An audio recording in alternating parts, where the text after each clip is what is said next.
আজকের সংস্কৃত দিবস 2026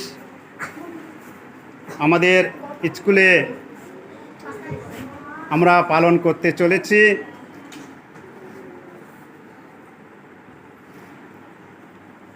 এই দিবস পালন করা এটা হঠাৎ করে কেন?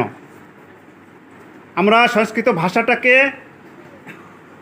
প্রায় ভুলেই গেছি। আমরা ভুলে গেছি যে এই সংস্কৃত ভাষা থেকেই ধীরে ধীরে রূপান্তরিত হয়ে এই বাংলা ভাষার সৃষ্টি হয়েছে। আমরা এই আদি ভাষাটাকে যাতে চিনতে পারি, ভালোবাসতে পারি, তার জন্যই আজকে আমাদের স্কুলে সংস্কৃত দিবস আমরা উদযাপন করছি।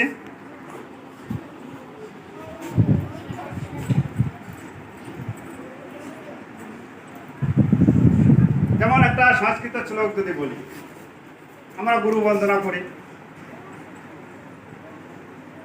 অখণ্ড মঙ্গলাকারং ব্যক্তং জয়ন চরাচরং তৎপদং দর্শিতং যেন তস্मै শ্রী গুরুবে নমঃ।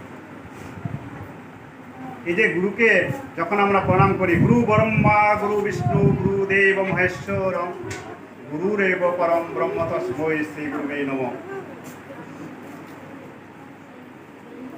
এরকম সংস্কৃত থেকে ধীরে ধীরে রূপান্তরিত হয়ে বাংলা ভাষা সৃষ্টি হয়েছে। এই বিষয়টা নিয়ে তোমাদের কিছু বলবে আমাদের এই স্কুলের দিদিমণি অর্চিতা অধিকারী।